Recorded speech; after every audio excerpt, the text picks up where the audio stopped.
भक्तजनों जय माता दी। गुरु श्री सत्यनारायण व्रत कथा।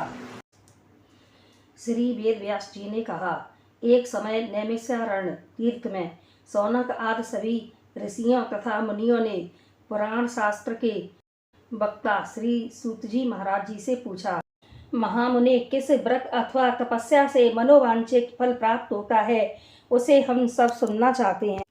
श्री सूत जी बोले, इसी प्रकार देव ऋषि नारद जी के द्वारा भी पूछे जाने पर भगवान कमलापति ने उनसे जैसा कहा था उसे कह रहा हूँ। एक समय योगी नारद जी लोगों के कल्याण की कामना से विविध लोकों में भ्रमण करते हुए मृत्युलोक में आए और यहाँ उन्होंने अपने कर्म फल के अनुसार नाना योनियों में उत्पन्न सभी प्राणियों को अनेक प्रकार के कलेश और दुख भोगते हुए देखा। किस उपाय से इनके दुखों का नाश हो सकता है, सोचकर वह विष्णु लोक को गए। भगवान श्री हरि ने कहा, देव ऋषि, आप किस प्रयोजन से यहाँ आए हैं? आपके मन में क्या है, कहिए, वह सब कुछ मैं आपको बताऊंगा। नारद जी बोले कि भगवान मृत्यु लोक में अपने पाप कर्मों के द्वारा सभी योनियों में उत्पन्न सभी लोग बहुत प्रकार के कलेशों से दुखी हो रहे हैं। हे नाथ, किस छोटे से उपाय से उनके कष्टों का निवारण हो सकेगा, यह मैं सब सुनना चाहता हूँ। तब भगवान श्री हरि ने कहा, हे वत्स, स्वर्ग और मृत्युलोक में दुर्लभ भगवान सत्यनारायण का एक महान पुण्यप्रद व्रत है। आपके स्नेह के कारण इस समय मैं उसे कह रहा हूँ। नारद जी बोले, प्रभु, इस व्रत को करने का फल क्या है, इसका विधान क्या है, इस व्रत को किसने किया, यह मैं सब जानना चाहता हूँ। तब भगवान श्री हरि ने कहा, यह सत्यनारायण का व्रत दुख और शोक आदि का शमन करने वाला, धन धान्य की वृद्धि करने वाला, सौभाग्य और संतान देने वाला तथा सर्वत्र विजय प्रदान करने वाला है। सूत जी ने कहा, हे विप्रो, अब मैं पुनः पूर्व काल में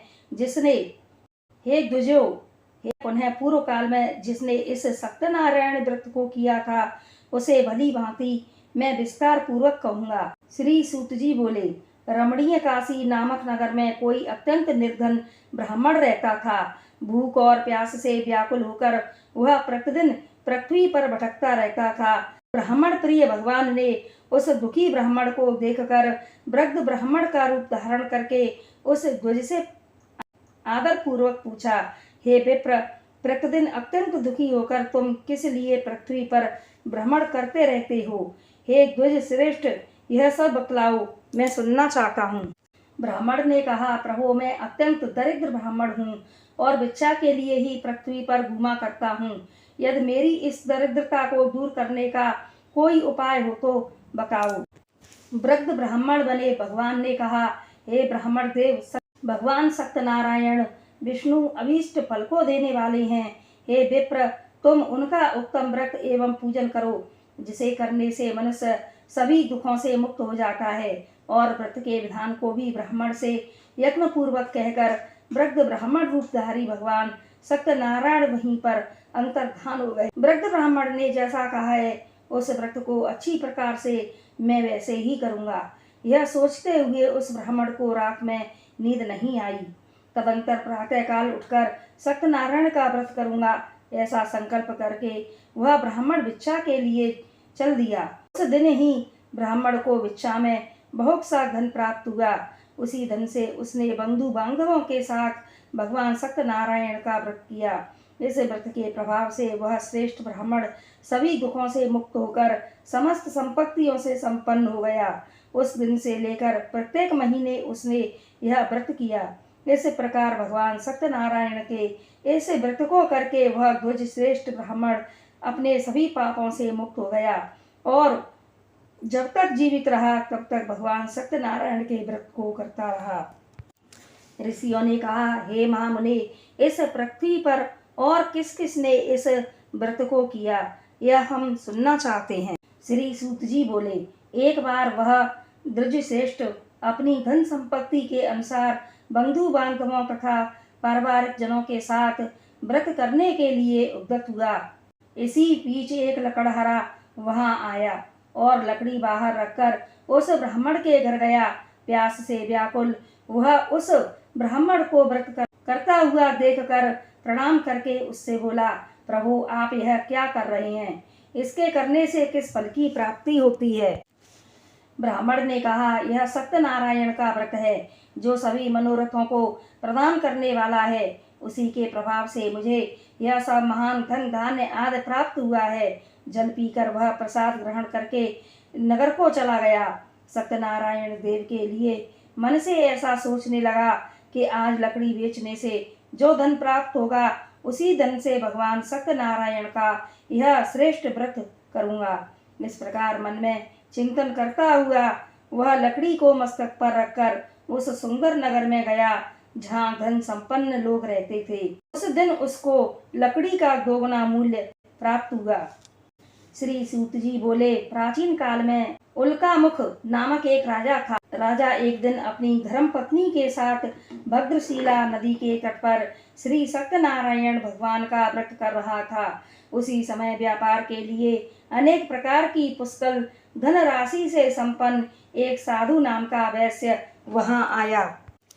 साधु नामक वैश्य ने कहा, राजन आप भक्ति पूर्वक यह क्या कर रहे हैं? राजा बोला, हे साधु, पुत्र आदि की प्राप्ति की कामना से अपने बंधु बांधवों के साथ मैं अतुल तेज संपन्न भगवान विष्णु का व्रत एवं पूजन कर रहा हूँ। राजा की बात सुनकर साधु ने आदर पूर्वक कहा, राजन इस विषय में आप मुझे सब कुछ विस्तार से बतलाइए। आपके कथानुसार मैं यह व्रत एवं पूजन करूँगा। मुझे भी संतति नहीं है, इससे अवश्य ही संतति की प्राप्ति होगी। उसने अपनी भार्या से संतति प्रदान करने वाले इस सत्य व्रत को विस्तार पूर्वक बताया तथा जब मुझे संतान की प्राप्ति होगी तब मैं इस व्रत को करूँगा। इस प्रकार उस साधु ने अपनी भार्या लीलावती से कहा। एक दिन उसकी लीलावती नाम की सती साध्वी भार्या पति के साथ ऋतुकालीन धर्माचरण में प्रवृत्त हुई और भगवान श्री सत्यनारायण की कृपा से उसकी वह भार्या गर्भिणी हुई। 10वें महीने में उसको एक कन्या रत्न की प्राप्ति हुई और वह शुक्ल पक्ष के चंद्रमा की भांति दिन प्रतिदिन बढ़ने लगी। उस कन्या का नाम कलावती रखा गया। लीलावती ने अपने स्वामी से मधुर वाणी में कहा कि आप पूर्व काल में संकल्पित श्री सत्यनारायण के व्रत को करें। साधु बोला, हे प्रिय, इसके विवाह के समय में यह व्रत करूंगा। इस प्रकार अपनी पत्नी को भली भांति आश्वासित कर दिया और वह व्यापार के लिए नगर की ओर चला गया।